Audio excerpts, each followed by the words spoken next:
Have you ever wondered what is going through someone's mind? Or, in some cases, whether anything was actually going through their mind at all? Welcome to Ways to Human. My name is AJ.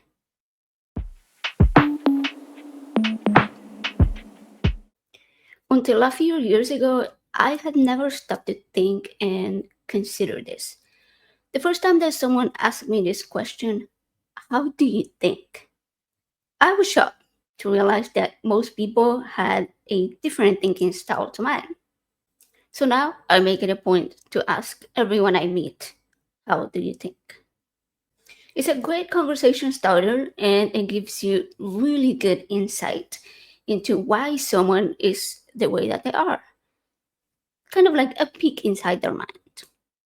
Research shows that people think in various ways inside their mind. And these modes of thought can vary from person to person and include some of the followings. The first one is visual thinking. It's the most common. Some people primarily think in images or visual representations. They may visualize scenarios, concepts, or memories in their mind's eye.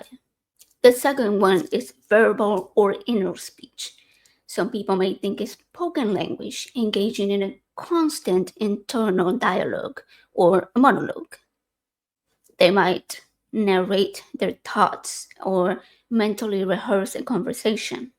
Humans have such a wide and complex variety of inner speech. There's a debate about whether to call it a monologue, a single voice, or a dialogue where several voices are interacting from different perspectives. People who experience their thoughts as a true inner speech can almost hear their inner voice in words, fragments, or complete sentences, paragraphs, anything that's going on in their mind. These voices can sometimes be the same, they can sound different, like when preparing a presentation or rehearsing an argument. You're expressing yourself with like an emotional response, like anger and excitement. The third one is text based thinking. Some individuals think in written words or sentences, they visualize this in their mind's eye. They might mentally compose texts, emails, or essays as a way of organizing their thoughts. And I guess it could be considered part of like the visual thinking because you're visualizing and reading the text. The fourth is abstract thinking. Some people think in kind of like abstract concepts or symbols, bypassing all of the visual, verbal representations altogether.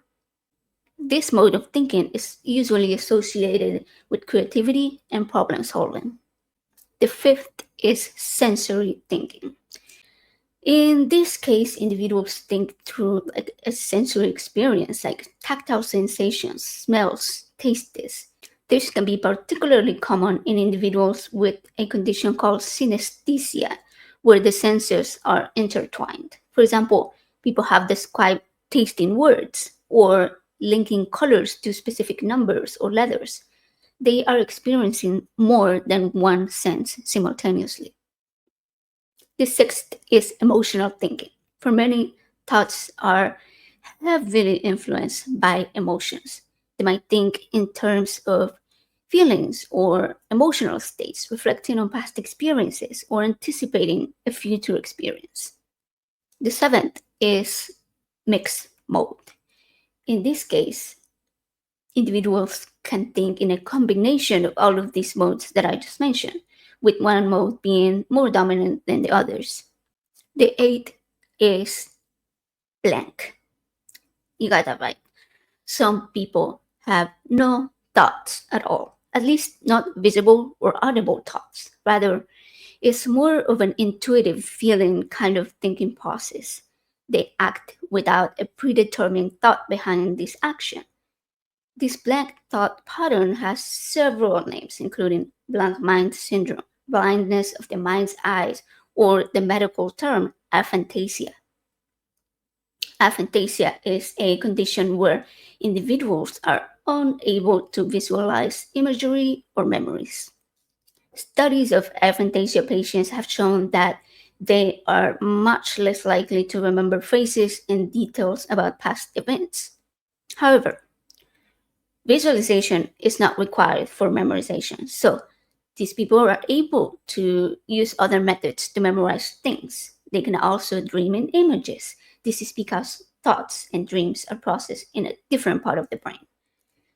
Now, there was one more sort of thinking mode. And I'm not sure if it's a thinking mode, but I'm just going to put it in here anyway. Is a condition called highly superior autobiographical memory. In this condition, people can remember in extensive details every day of their lives. They can remember what they did, what day of the week it was. They can remember dialogue from movies, among other things. Researchers have found that people with this condition have a very specific sleep pattern, suggesting that their brains consolidate memories more effectively than the average person. And because this happens during sleep, this is the result. Now, on top of all of these thinking styles, there's also a variety of imaging styles. Some people think in very bright, colorful images. Others think in like a pastel toned colors, which are more toned down. Others think in black and white. So, what is your thinking style? Let me know in the comments. Personally, I think in an internal voice, which is ironic because I'm deaf. I can pull up images of memories mostly, but they are often in this pastel toned down sort of color. So it's almost colorless at times, and it's usually very still images rather than like a moving movie type of thing. I find it difficult to create images or visualize concepts that I haven't actually seen before. So if you ask me to, create a random creature in my brain, I could probably draw it, but I couldn't visualize it before I draw it. Interestingly enough, though, this used to be the opposite way. As a kid and a teenager, I had a very vivid imagination, and my thinking style was extremely visual. I think this was due to the fact that I was almost completely deaf. So when I got my cochlear implant in 2017, a whole world of speech just opened up for me. Unfortunately, around the same time, my vision started to decline. It decreased so much that I was diagnosed as legally blind. So during those years, my thinking style completely shifted. It went from like a highly visual to mostly just a spoken voice with hardly any visual thinking.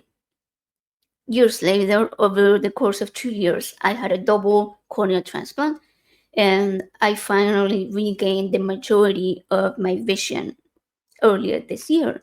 And the first time that I came home after the surgery and had everything removed, and I look around and everything was just so bright and so colorful. I was shocked, and I think it was actually the same night I started having extremely vivid and brightly colored dreams, which hadn't been happening before. It was like people's faces were very blurred. I could tell who they were by other features other than their face.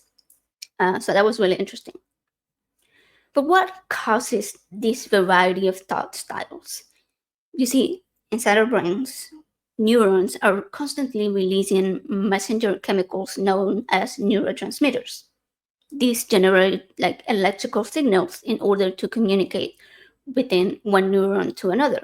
So this firing of neurons is called a spike, and this spike leads to the formation of thoughts.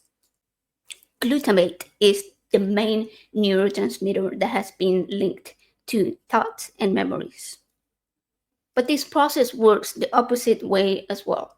Where chemicals can trigger thoughts, thoughts can also trigger the production of chemical neurotransmitters. For example, if you're thinking about a loved one and this triggers the release of dopamine, this activates your reward system, your oxytocin, which is associated with relationship building, and this is actually the chemical that is released during childbirth and during hugs.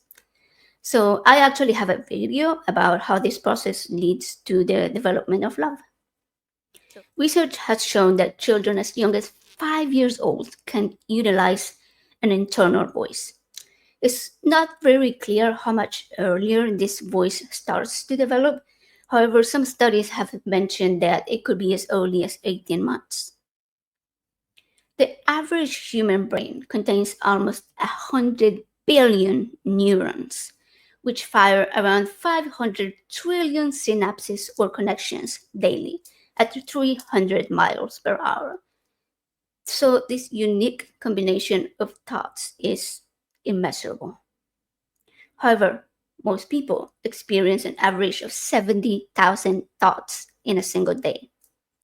This is the most mind blowing part for me because given that most people have this amount of individual thoughts, it makes you wonder how can someone with aphantasia make decisions or perform tasks without any thought behind it? I really believe that understanding these variations within the human mind can help us understand how other people process emotions, how they understand the world, and it can increase our empathy. It can improve the communication among individuals with different thinking styles. It can help us connect with other people. So, the next time that you meet someone, ask them, how do you think? And get ready to be amazed. Now, remember, life is not about being perfect, it's about finding better ways to human. Now, if you found this information useful, don't forget to like and subscribe. See you next time.